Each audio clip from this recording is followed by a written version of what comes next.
Sales are easy. It's making the call that's hard.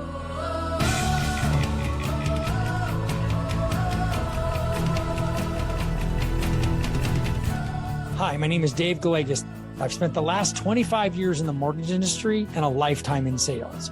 In this show, I'll bring that experience, expertise, and the experts I've met to you with actionable advice to improve your sales. It's not magic.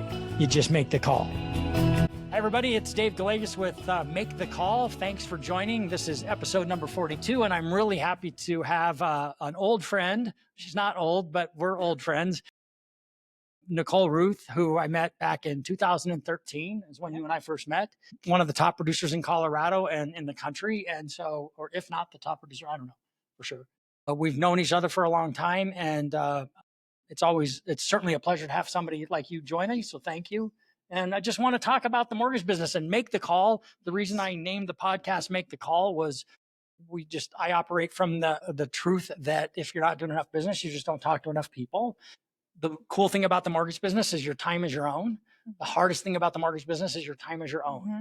And so if you had a job making 50 grand a year working in a cubicle, you'd be required to show up at 9 o'clock and get a break at 11, take a lunch at 1 and back at 3 o'clock. But we don't have that. So it's one of the coolest. It's the thing we need most is structure in our day and structure in the way that we do our work so that we can accomplish what we want to accomplish. And so that's the reason for the podcast is just for salespeople, mostly loan officers, certainly real estate agents as well, because we operate in the same universe. And so thanks a lot for coming. I appreciate you coming. Oh my gosh, my pleasure. All right. You called, I said yes.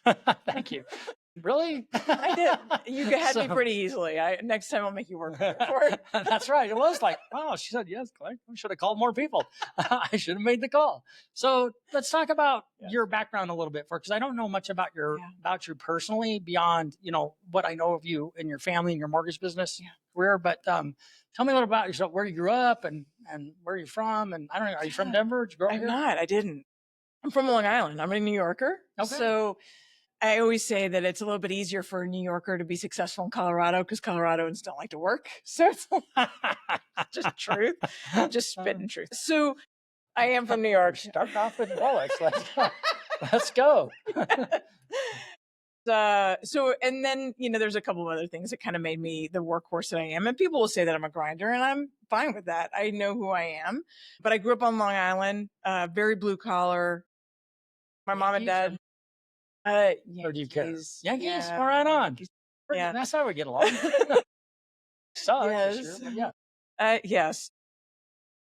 So, and moved. So my mom and dad got divorced when I was 6. We were able to stay in the same house until I was 12. Mm-hmm. None of that is super significant except for the fact that back then, my mom, her next move, when we were needing to move out of the house, my dad was getting remarried. It totally made sense. She was like, so how far can I take the kids? And so we landed in Denver. Or I'm sorry, we didn't land in Denver. Sorry, we landed in Dallas. So we landed in Dallas. And back then, obviously, as you remember, I think I might even be older than you, but there was no cell phones. There was no internet. You don't think you're older know. Than me? I think I am. No, you're not. All right, I'm getting pretty close. Either way, when you decide to move across the country, you go to the library. Right? I mean, because that's where all the information was. My mom was scouting out where's a job across the country. So she's trying to figure out. In New York. We're still in Long Island. We're moving to Dallas. The only thing that had any resemblance of Dallas at that time was a TV show. So trying to figure out what was life going to be like for a 12 and 13-year-old in this world of Dallas. Just you and your brother. It's just me and my brother. Okay. Yep, my mom. So we moved to Dallas. The bottom line on that was when I was in New York, I just kind of lived a rhythm. When I had to move to Dallas, I had to reinvent myself because it was a very different lifestyle than New York. And you were extremely 13, different at that time. 12, 13? 12. Mm-hmm. Okay. Yeah. So coming down there, it just kind of stripped out the comfort zone. Like you had to start figuring out who do I want to become? And then I did go to UT Austin. That was fantastic. graduated with a business degree, started working for Accenture, which back then it was Arthur Andersen. That's when I worked for them. Then it became Andersen Consulting. Then it became Accenture. I ran large scale operation, business reengineering projects for 10 years. Anything from 100 people, $1 million projects, traveling across the country. Had the opportunity to do training up in St. Charles, Illinois, my husband and I. So in fact, we started dating. I was 27 years old. And at the time I was programming in COBOL. And again, so I say some of these things and I was getting, anyway, I feel like I'm totally dating myself. I was programming in COBOL. Didn't love that. I fell for this really skinny redhead who got transferred to Rockford, Illinois. And we're 27 years old and we're looking at each other. And I was like, I like you. I only have known you 60 days, but I like you more than my job. I go, I'm just going to quit my job and I'm going to come follow you. And if I don't like my job, if I don't like you in 60 more days, I'm just going to move to Denver and open up a coffee shop and play guitar. That's what I said. So we kind of had forecasted the move to Denver at some point. But so we moved up there. I went in to quit. They said, no, we got a training facility in St. Charles. So we moved up there, got married on Fox River, came back to Dallas at some point, had 3 little kids, bought our first home at age 30. It was a massively beautiful home, Sears Roebuck home, have it in the catalog. And it was a 1917 home with 47 windows. It was just fantastic. Wow. And that was all in Dallas. At some point, so I had the kiddos there in Dallas, quit the corporate job. Just, it's a lot to balance. I'm just going to stay home with the kids for a little bit. We decided that we're going to move somewhere outside of Dallas because it's just not conducive to raising kids the way we wanted to. We land in Denver. And at the time, What brought you to Denver? It wasn't like, so is there a job or? No, nothing. There was nothing. So Peter at that time was working at Accenture. And it was as long as we were near an airport, we could live wherever we wanted. We had an aunt who was like your mom's best friend kind of aunt who lived in Golden. We'd come out to visit her a couple of times. We had family all in the Oklahoma City, Dallas area. And we were planning on staying there. And something just kept drawing us to Denver, that it was like the lifestyle we wanted for us and for our kids. But it was so expensive to live here. That was 24 years ago. You're saying that now? That's funny. It was 24 years ago. To me, it was super expensive to live here, but coming from Dallas. And so we bought our home. Okay. Beautiful big home for $100,000 in Dallas. And coming here, we ended up buying a home for it's perspective. And back then, it's cheaper places to live. You're moving from where? Yeah. So anyway, long story, longer, well, you guys I guess. kind of had a remote work thing, level of freedom, it sounds like, with Accenture, right? Like, as long as you could be close to an airport, we don't care where you live. For Peter. Yeah. And at the time I had been taking a break with the kiddos. Okay. Yep. We got here. It was time to start looking for something to get off the floor. At that time, we had a very modest, I grew up on food stamps. I grew up with a single mom. We had bounced around from apartment to apartment. I had very mild and modest expectations of what income needed to look like. Yeah. So we were living off of his income and we were doing it just fine. And so when my kids when Gabby, she was just born, she's maybe 6 months old. My oldest was just over 3. And at that time I'd, been hanging out with them for a couple years.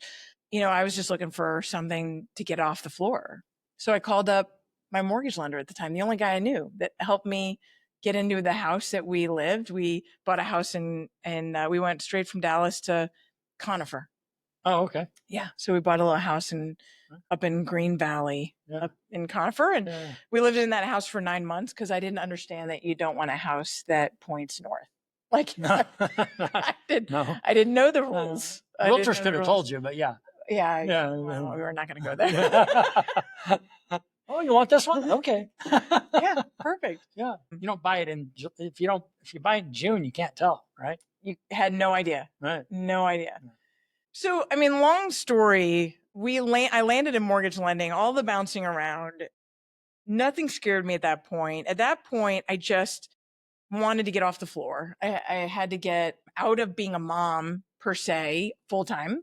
just because I wanted to go back to corporate America, but I didn't want to go back to corporate America. I wanted to just do something. And I had told my lender at the time, I had asked him, I said, hey, do you have anything that I can help you with? Literally, if you pay my babysitter, I'm good. We have Peter's income. I just want to start using my brain again. And he was like so embarrassed because here I had this like degree and all this experience. And he's like, I really just need a bookkeeper. I go, how hard could that be?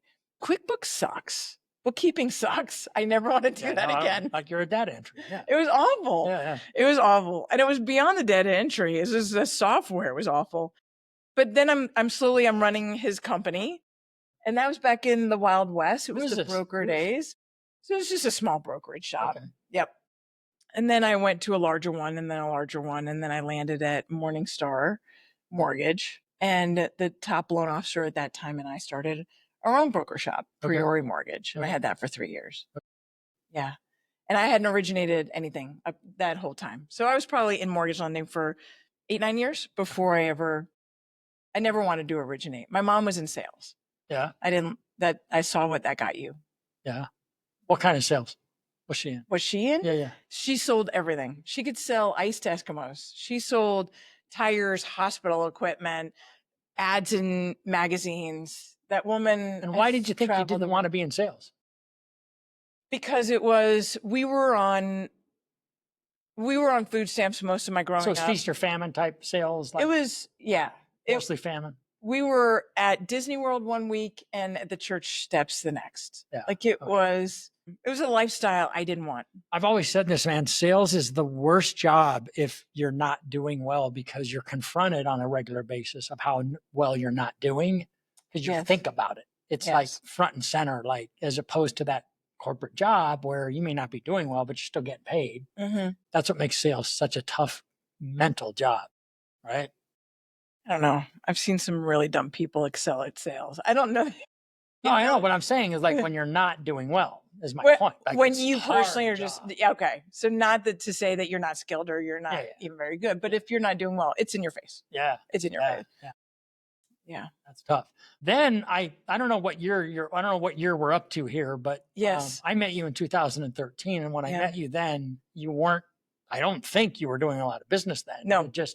You were still trying to figure out, like, seemed like you were like, yeah, I'm not sure what I'm doing. I want to be in this business. It seems like there's a good opportunity here. And then I don't know. I didn't follow you that close, but because I still thought we were enemies, but because we split, I'm just kidding. But how did that go? Like 13, 14, 15, 16, it seemed like your business really took off from my perspective. Yep. So I was in operations right up until shortly before that. I think I had moved over to sales in 10. So I had been so we had Priori Mortgage. My partner, Patrick, ended up moving back east. And so we had shut down our brokerage shop, which I was just operations. And the phone kept ringing. So at that point, I decided I could either walk away and go find another operation job or answer the phone. Because we had done a really good job marketing it and being out there and very public about this little broker shop that it was just really the couple of us. So I was originating 1 or 2, maybe a hot month 3 units a month, but usually 1 to 2 for a couple of years. And I was driving the kids around. I was doing what I was. Yeah, I was a part-time loan officer. I was enjoying my freedom. I was doing a couple deals, and then. After I met you, I had joined Fairway Mortgage. I had gotten a coach. I was still doing it somewhat part-time, but I'd gotten out of the broker world and moved into the retail space. A little bit more structure and a little bit more of an expectation, right? And now I got a scoreboard. So everything's changing a little bit from moving from a broker, more of a Wild West. It's me against me. Now I'm moving into a scoreboard where it's like, oh my goodness, look at all these people and look at the volume that they're doing. And then I'm assigned a coach who would literally ask me every time we got on the call, so where are we at today? Are we in or are we out? And so he would just kind of like right in my face. So he and I would do this dance and try to figure out, what does it even look like to be in? What do I want to grow? I mean, I'm still carting around the kids. We're still doing the sports thing. Kids are grade school, high school yet? I mean, at that point, I mean, we're talking about 2013. My oldest is 27 now and 25. Yeah. So 19. So they're high schools. He would also talk about who's on my bus, right? So who's on my team? Who am I relying on? How am I getting the business and how am I operating the business? And at one point, it just clicked that said, if I decide to be in, what would that look like? Like, what could I make that? Right. And so I decided that I wanted to try that. Like I'd seen the success at corporate America. I'd seen the success in other things that I had done from an athletic perspective, from a challenge perspective. So what would this look like if I decided to be all in? And my husband was more than willing to help out on the home front. He always had been. So I started to talk to Kevin about who's on my bus. Who am I relying on? What's my systems? What's my perfect loan process? What does a perfect day look like? And then I started just bringing on, one person, and then it was two people. But before I even brought somebody else on, I had to decide, okay, I'm no longer doing this calls from the car whenever I have time. I'm not making this up as I go when I have time available in between my vacation days or in between my activities. Right. This is 8 to 5, Monday through Friday. And if there's things that I need to accomplish, I have the freedom to do that. But I stopped thinking about it that I'm doing mortgage lending because I want freedom. And I started thinking about the fact that I want freedom. And so I'm going to do mortgage lending. So I started to flip the script to say, I'm doing this to build out freedom, to build out the ability to have vacations, to have a different kind of lifestyle. So I started to actually dream about it. I'm watching the scoreboard and the numbers that people are putting up and multiplying that by the kind of money you can make. And go, I don't have to live on one salary anymore. I don't have to be happy that this is a roof over my head that only protects me and my family.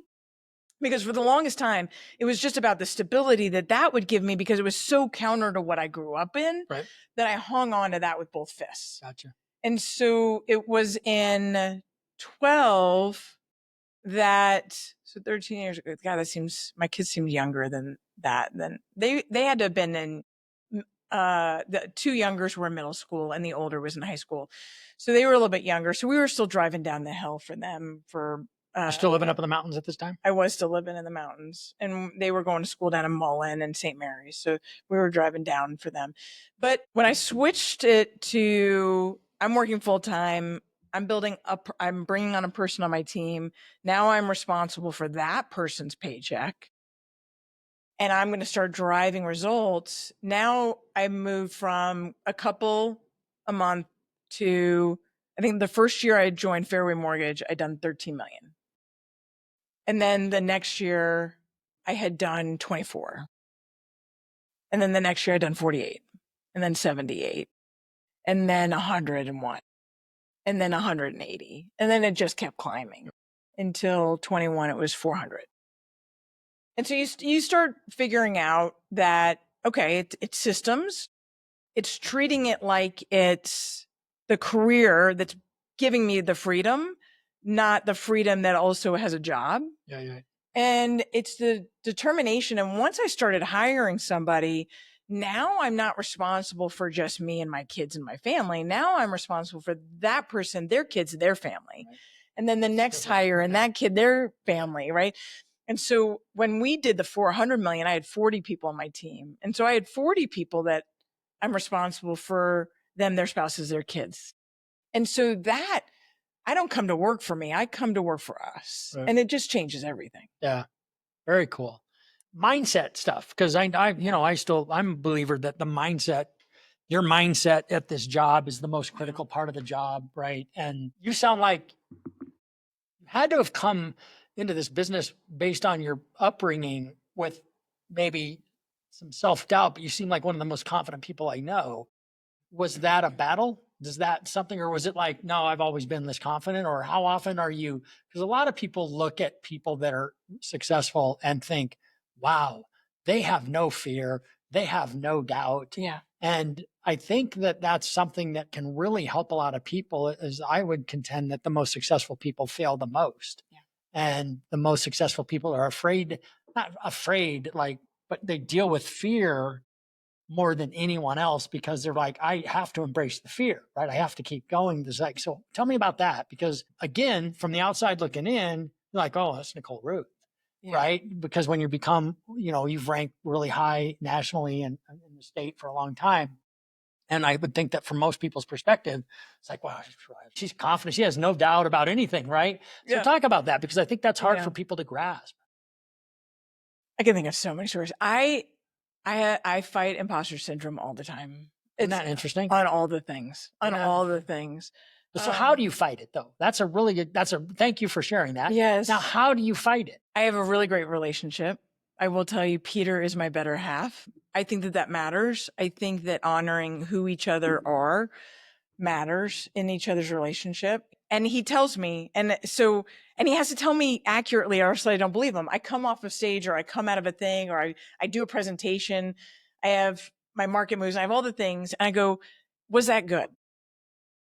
And he has to tell me. If he tells me every time that it was great, I know he's lying to me. So he has to point out the things that I could do better next time, without doing it too often that I self-defeat. But I think at some point, that's an awkward, hard balance. I wouldn't want to be Peter. It's harder to be him than me. You ever thrown anything at him after? He's like, you know what?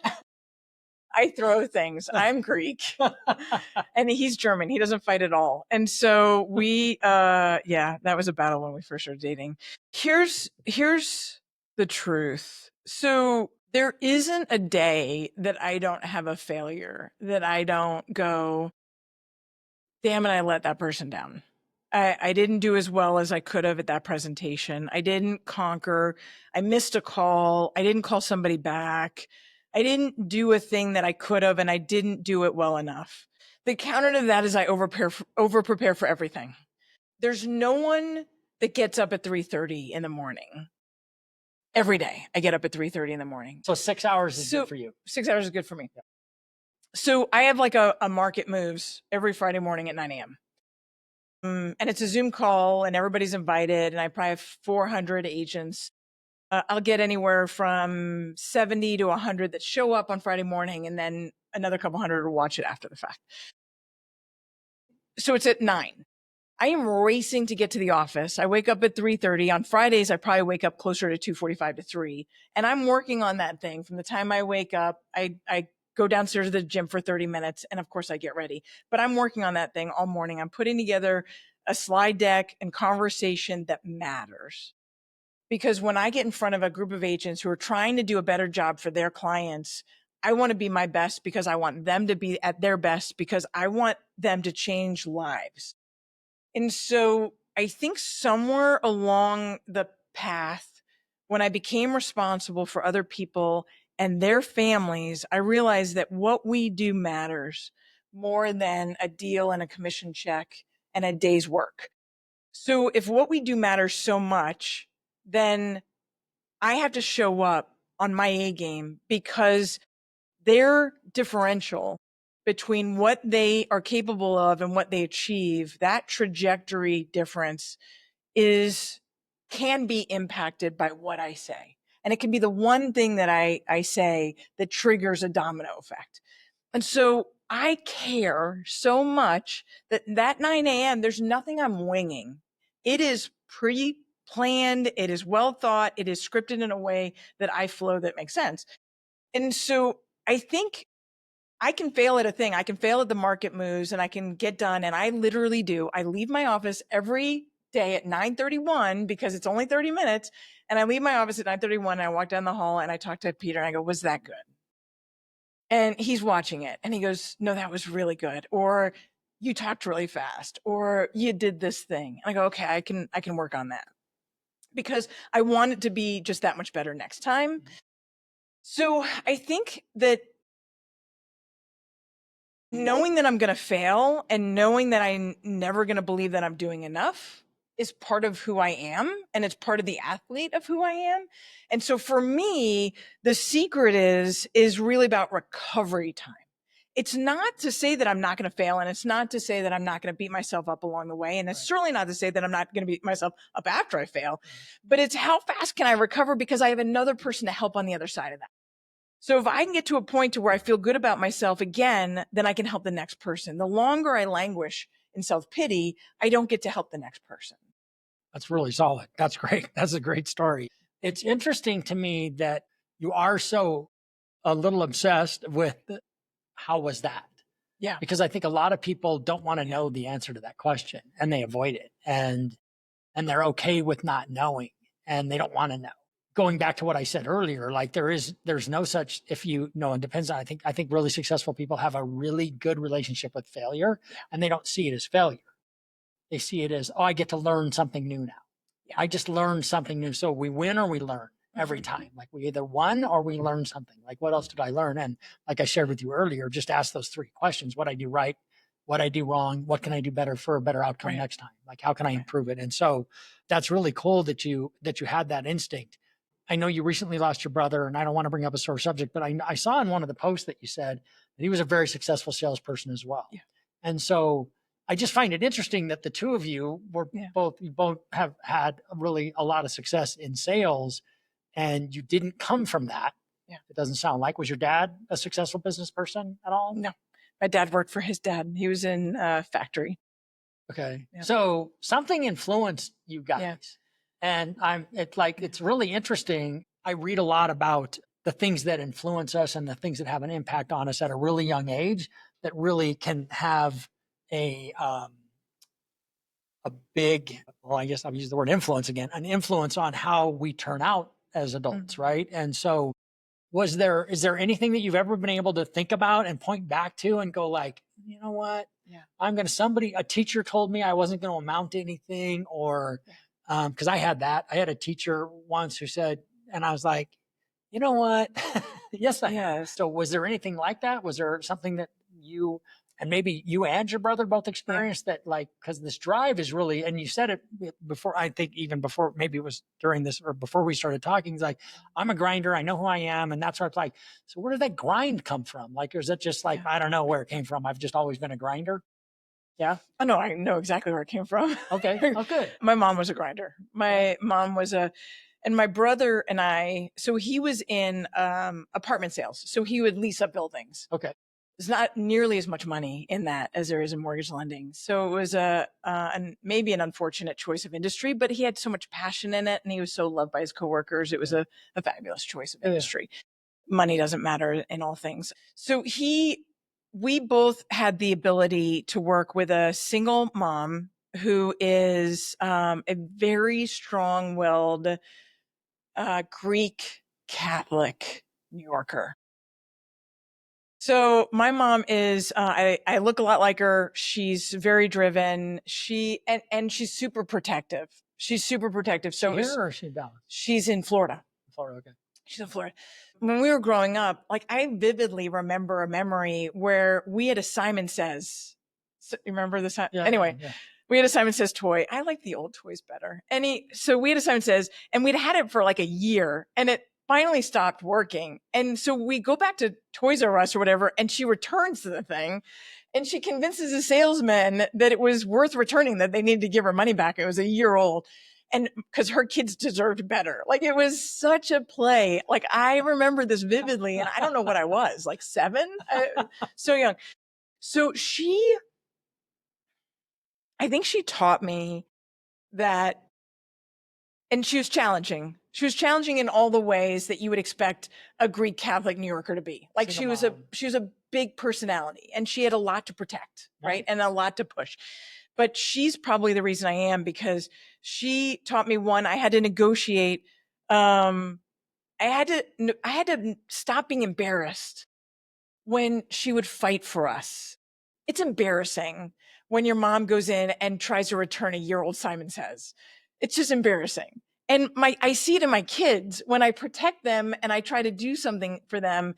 They get embarrassed, like, Mom, don't argue, or don't be that person, and don't be in front of them. And like placate to the situation and make a friend. And I realized, I was like, oh, smack, I'm turning into my mom. And so it you had to, I think at some point I turned the corner to go, when I believe in something so much, I can't be embarrassed by it. Like, I just have to fight for it, and I'm going to stumble and I'm going to fall and I'm going to make mistakes and I'm not going to do it well. But there's nobody that's in my presence that's not going to know that I didn't believe in it 100%. Right.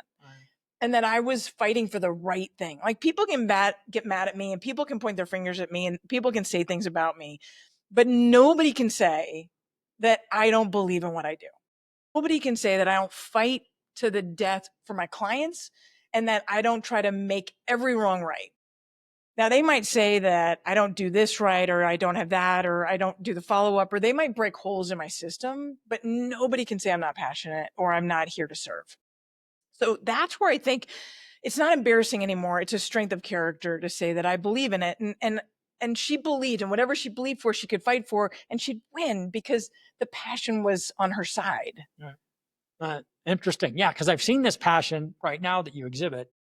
I've seen this passion on stuff that you put out on social media and things that you, whenever you're talking to your YouTube channel, I've over the years, and I was like, wow, she's really into this. And so that's really cool, because that's what this industry is. Yes. And I think this is the first, I've been in sales my whole life. I never sold anything that really made a difference in anyone's life except my own, when I would get the commission check. Right. So until I got into this business, and that's when, besides the money being very lucrative, that was like, wow, this makes a difference. Mm-hmm. Like, this changes people's lives. Like, you can change everything about a family's future by getting them into a home. And so I just love how you've plugged into the passion of that. And that really seems the thing that's driving you the most, is helping. But I think it probably maybe really served you well, unfortunately, that you had kind of a little bit challenging upbringing and in that environment, single mom and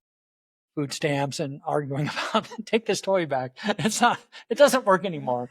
A year later, it stopped working. I need my money back, and got it. And that's cool. That's cool that you tap into that. I think that's really something. So talk about that, because I know you have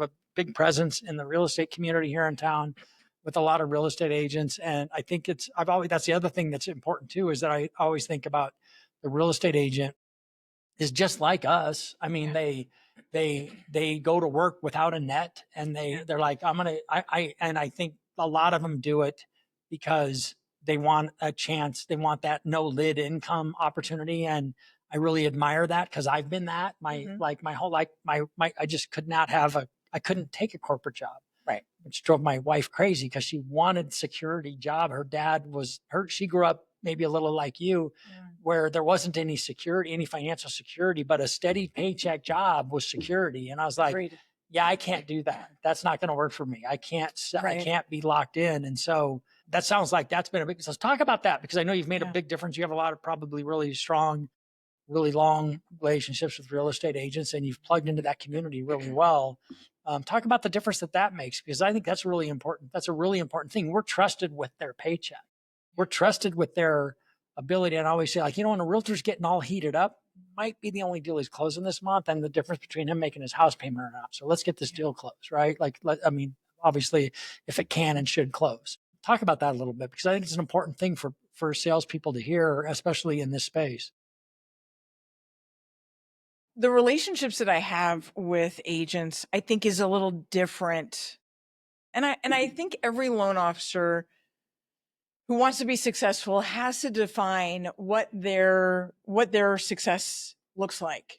Some lenders will find that they're just more relationship driven, and they're doing the sports things, and they're creating partners that are lifelong friends, and they're doing life different than I'm doing it. And I don't think that there's a way to get to the only way. Yes. That's I just don't think that there is.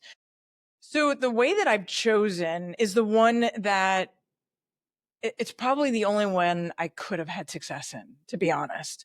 The way that I chose was, I do love, so I'm going to back up for a second. So when I first started getting into the origination side of lending, I had already been in the operation side for, 7 we'll say 8 years.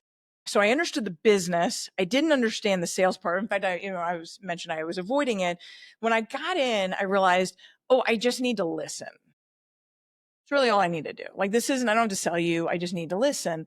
So I don't know that I ever learned sales skills. Like, I know coach taught me, and I didn't go to a sales class to go, how do you close? How do you ask for the business? What's the words in the order of which, like, I did exactly what to say. And I was like, this is confusing me. Like, I don't understand the neurolinguistics. Like, I don't know how to use it. Like, so I think if you actually measured me against a salesman, I don't think I'd actually be very good on a scale of 1 to 10. But what I could do was listen intently. And because of my background at Accenture, and because I was programming and I was finance and I was business reengineering, I was a puzzle solver. And so I could listen and I could solve the puzzle knowing the tools I had at my resource, i.e. the loan programs. And so as I started to develop this growth of volume, I started to go, okay, so what is it that I do? I started to hand out candy. I started to go to events. I started to go to mixers. I started to do all these things that none of them moved the needle. And it wasn't until I started coaching with Bill Hart, and I had decided that I was going to start doing classes, but I was going to bring in a speaker. So I was going to really host events, was the thing, is what I talked to Bill about. And he goes, okay. He goes, I like the idea that you're going to bring people to you, but he goes, I need you to be a speaker. I need you to actually do a thing. You can carve out 5 minutes, you can carve out 10 minutes, you can carve out whatever you want, but I need you to also speak at the events you're hosting. And I said, oh, I don't know that I can do that. And so I signed up for Keeping Current Matters. And Good stuff too. Oh my gosh, it's super dated now. Now as I listen to it, because I'm like on the shit all day, every day.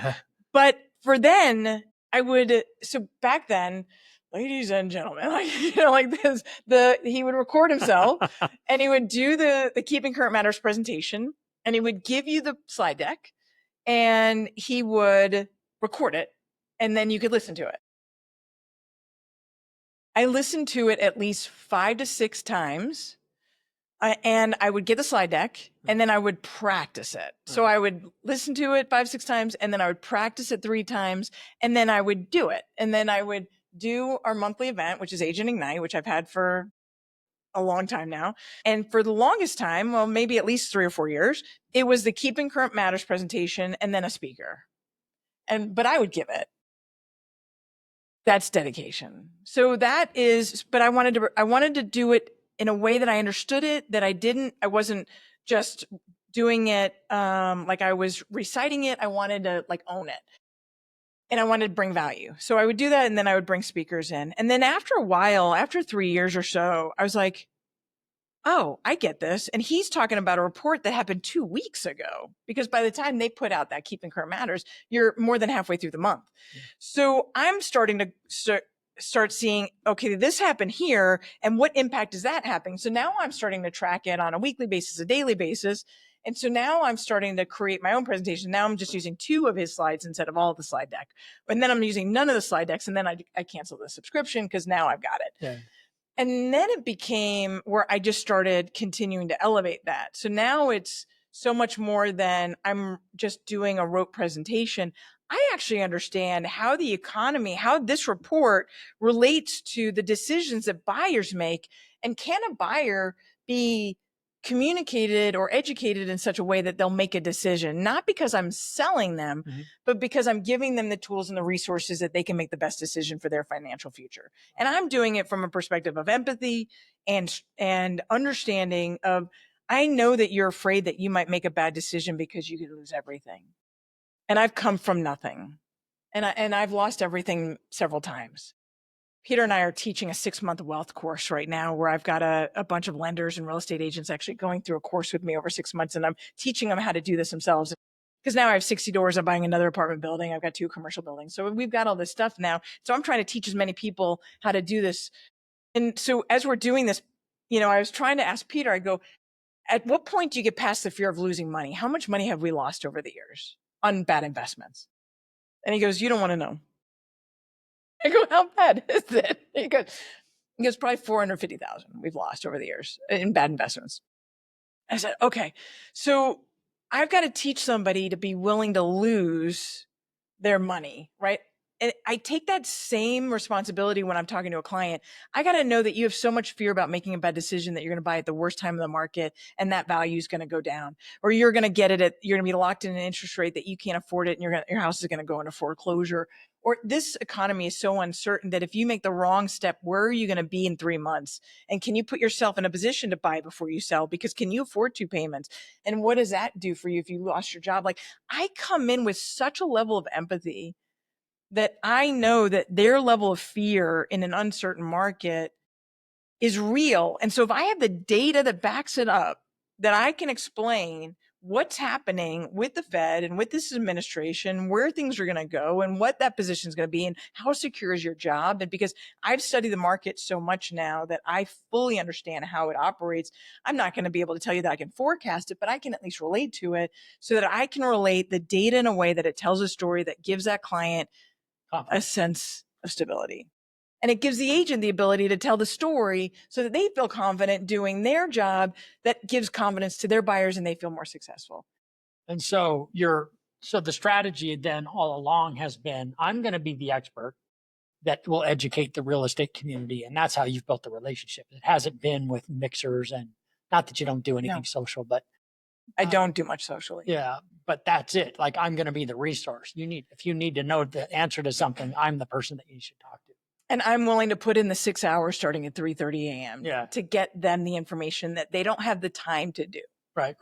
Yeah. Very cool. I didn't realize I didn't realize that's what that was. That's awesome. That's a great story. Thanks for sharing that. So you said something at the beginning of this that I think is really important for people to hear, loan officers and real estate agents, is that, and it's something along the lines of, you just need to be you.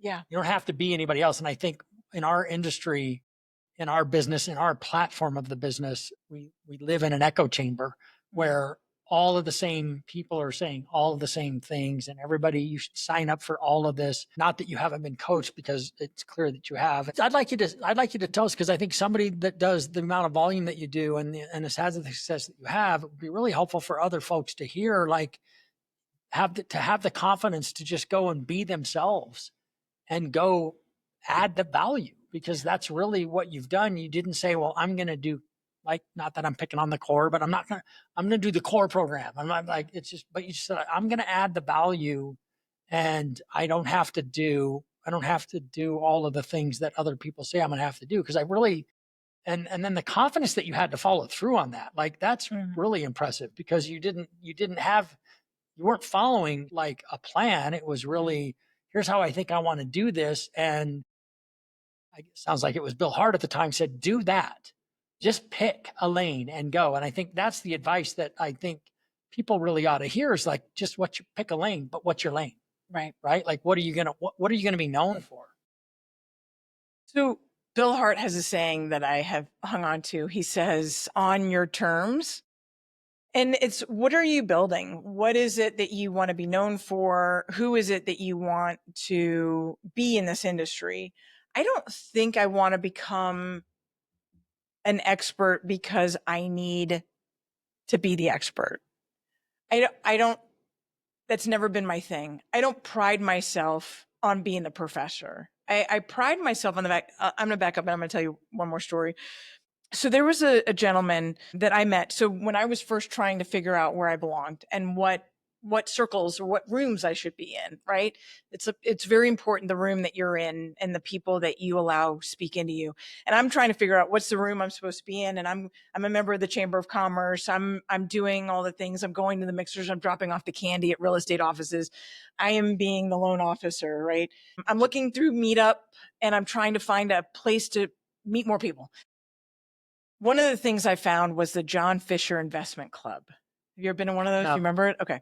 So the John Fisher Investment Club, it was in this seedy hotel. I can't tell you the name of the hotel because I don't remember. But I just walked in going, ew. And so you walk in. Is this right?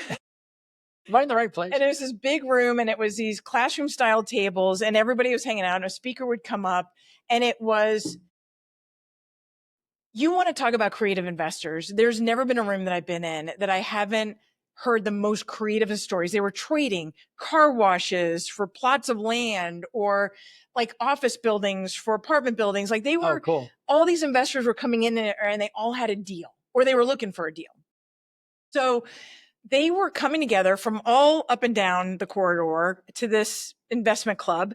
And I would go in there and I was like, there's not a lot of residential deals in this room, very few, but there's no other lenders in this room because nobody thinks that there's value. But if there's one residential deal, I'm going to get it because number one, I'm the only one that's putting themselves in this room. And number two, because of my background, I understand finances and I can talk long enough just to make you believe I know what I'm talking about until you realize I have no idea how apartment buildings relate to car washes, relate to anything.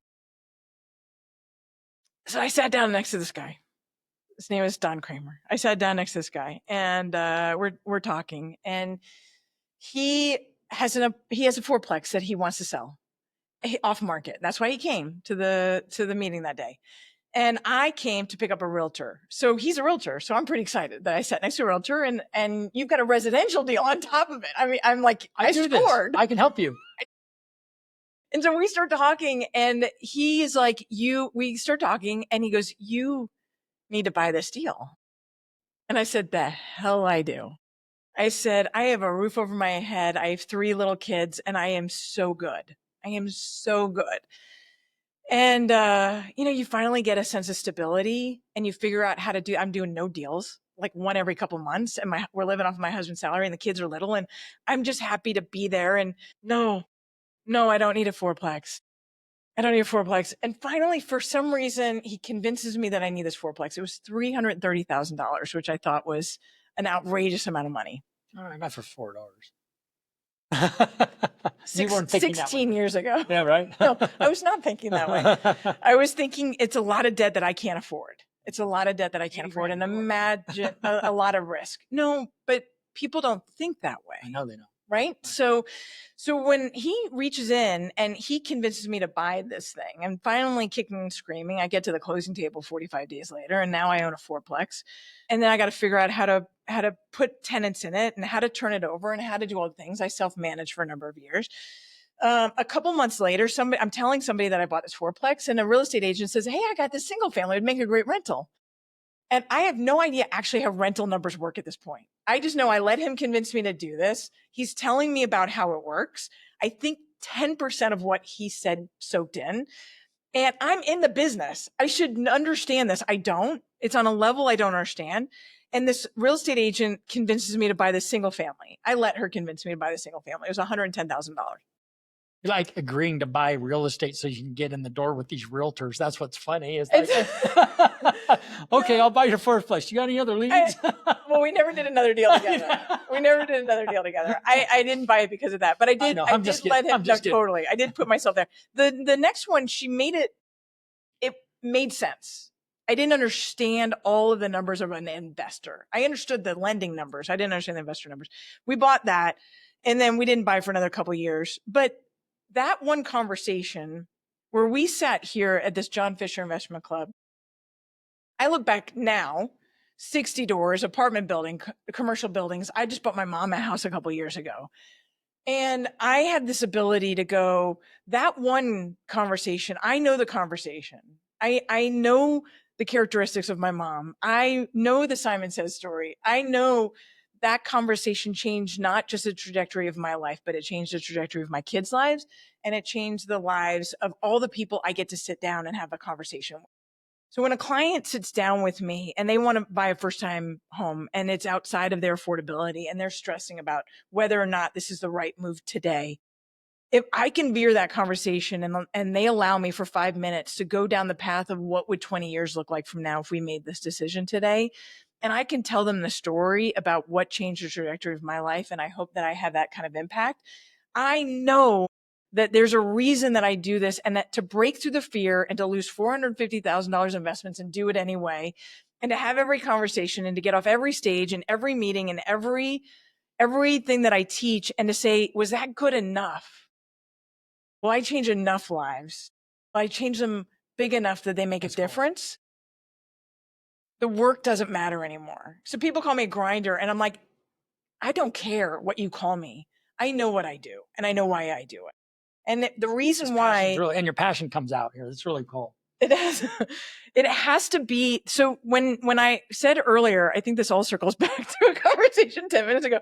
When I said earlier, you had to find your story, you have to find your passion, you have to be you. When you walk into a room, you have to be in the right room. If somebody else tried to be in my shoes, they wouldn't have the passion, they wouldn't have the background, and they wouldn't have the reason why they're doing it. And so they would be the thing, and they would educate. And there are thousands of people that could fill my shoes. I'm not saying that that's not true. What I'm saying is they just have to be the right people. They just have to be the people that this matters to. Right. Or go find something that matters. Go change the trajectory of HOAs because condo owners need your help, or change the trajectory of horse owners because there's so much farmland out there. Do the thing that you're passionate about, because you will find your people times 1,000, and then will come to you and they want to work with you because they want to work with somebody that cares. That's great. This is awesome. Yeah. This is great stuff. This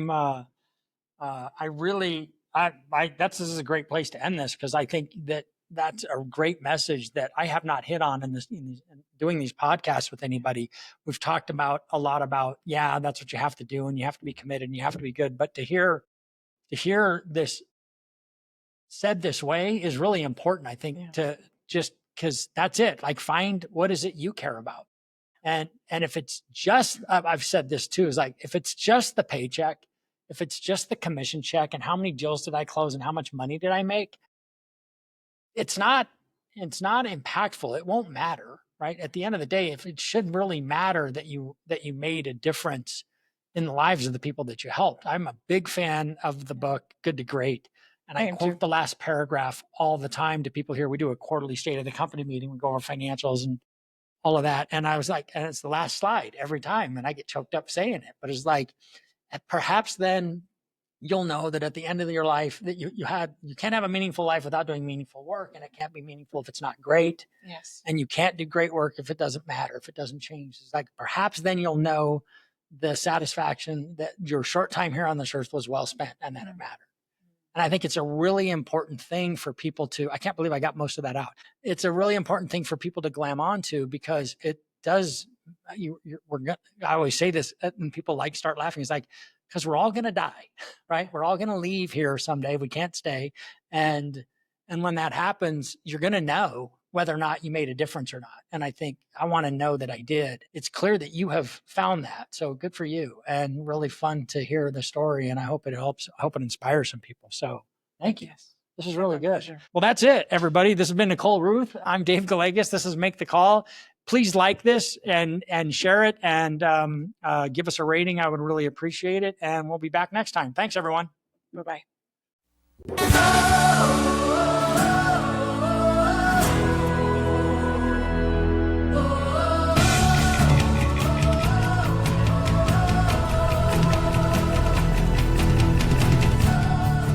Thank you for listening to Make the Call with Dave Gallegos, brought to you by Zenith Home Loans.